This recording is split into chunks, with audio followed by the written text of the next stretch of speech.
ఇక్కడ 3 స్పూన్లు ఉప్పు తీసుకున్నాను, 2.5 స్పూన్లు జీలకర్ర పౌడర్ వేసుకున్నాను. ఇందులో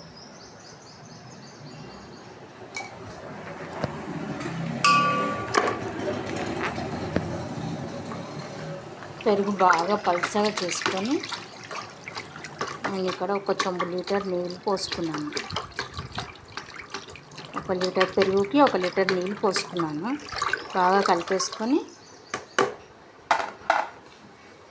ఈ పచ్చిమిర్చి వేసుకోవాలి. ఇవన్నీ కాటు పెట్టుకోవాలి. బాగా కడిగి కొద్దిగా ఆరబెట్టి తర్వాత చాకుతోటి ఇలా కాటు పెట్టుకోవాలి.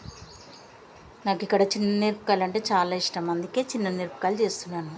పెద్ద మిరపకాయలు కూడా చేసుకోవచ్చు, కాకపోతే ఇవి చాలా బాగా టేస్ట్ ఉంటాయి.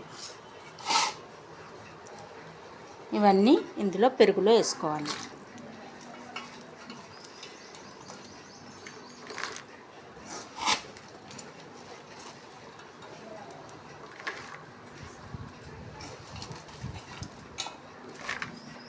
ఇవన్నీ వేసుకున్నాక ఒకసారి గరిటెతోటి ఇలా ఒత్తేసుకోవాలి.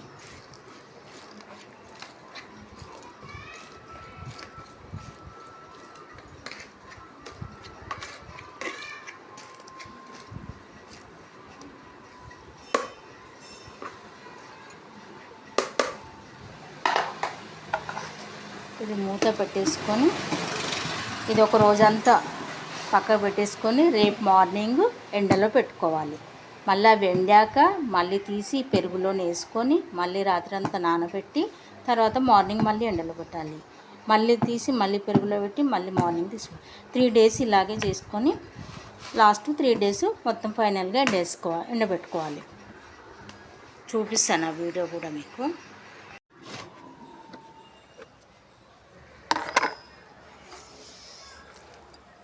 ఇది రాత్రంతా ఇలాగే నానబెట్టేసుకొని ఇప్పుడు ఎండలో పెట్టుకోవాలి.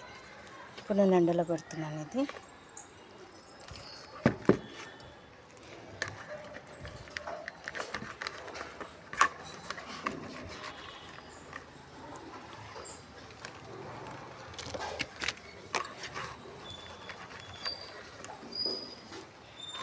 ఇలా ఎండలో పెట్టేసుకోవాలి. సాయంత్రం వరకు ఎండలో పెట్టేసుకొని మళ్ళీ తీసేసి మళ్ళీ పెరుగులోనే వేసుకోవాలి. ఇలా 3 రోజులు చేయాలి. చూడండి, ఇలా అంతా మొత్తం ఎండబెట్టుకోవాలి. ఎండ అయితే బగబగ మండుతుంది.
ఇలా చుంచితే ఇలా ఎరగాలి.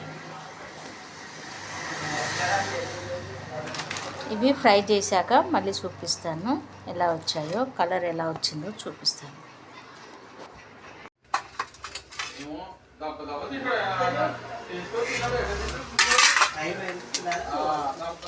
పెట్టేసుకుంటాడు మంచిగా టేస్ట్ తిని మంచిగా సంపాదించుకుంటాడు తినాలి అట్లా తినేసాడు కడుపులో పడ్డదా అయిపోయి ఆ సత్యవతి ఆయన సేమ్ ఆ దావత తినేది ఆయన డబ్బులు అవినేసి వస్తుంది నేను డబ్బులు తింటే వెళ్ళిపోతున్నట్టు మళ్ళీ పట్టించుకొని చూడలేదు పక్కన పక్కన ఉన్నాడు కదా నేను పోతున్నా చేస్తున్నా ఏం చెప్పలే కిందికి వచ్చిందా తిందామన్నాడు కిందికి వచ్చి ఉడికి పోయి తింటలేడు ఇక ఆ చేతులు ఎట్లా కడుతుంది డబ్బులు కడుతుంది పెట్టించుకుంటాడు నేను చేతులు కడుకుని వచ్చే లోపల ప్లేట్ ఉన్నదా తింటలేడు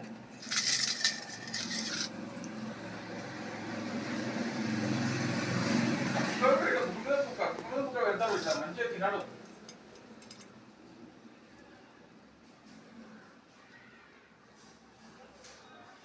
అరే మీ చెల్లెలు పెట్టారేమో కదా స్టేటస్